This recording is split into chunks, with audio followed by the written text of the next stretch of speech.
শাশুড়ি মায়ের প্রেগন্যান্সির খবর পেয়ে যেন আকাশ থেকে পড়লাম। দুঃখে কষ্টে বুক হাহাকার করে উঠল।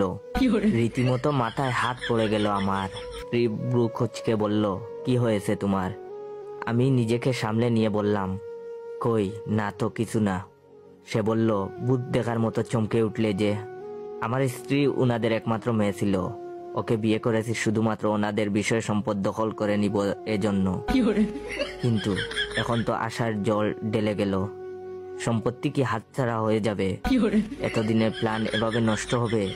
বিষয়টা আমার বন্ধুদের সাথে শেয়ার করলাম।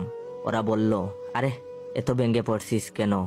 বাচ্চাটা তো মেয়েও হতে পারে, অর্ধেক সম্পত্তি পেয়ে যাবি, সমস্যা নাই।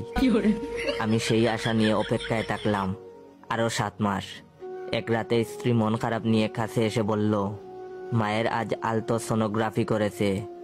স্ত্রীর মন খারাপ দেখে আত্মতৃপ্তির নিঃশ্বাস ফেললাম। বুঝতে বাকি রইল না, ওনার মেয়ে সন্তান হবে।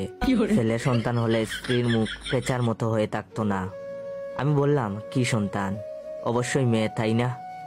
আহা, মন খারাপ করে থেকো না, যা হয়েছে ভালোই হয়েছে, মেয়েরাই গড়ের লক্ষ্মী। আমার স্ত্রী ধমকের স্বরে বলল, কে বলেছে মেয়ে? আমার ফুটফুটে একটা ভাই হবে।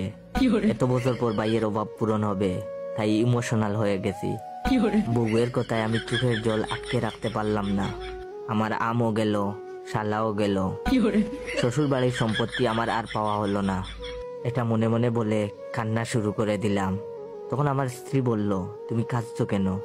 আমি বললাম, আমারও একটা শালার খুব শখ ছিল। শালার বাচ্চাটাও এসে গেল। শালার ঘরের শালা মুঝে মার ডালা।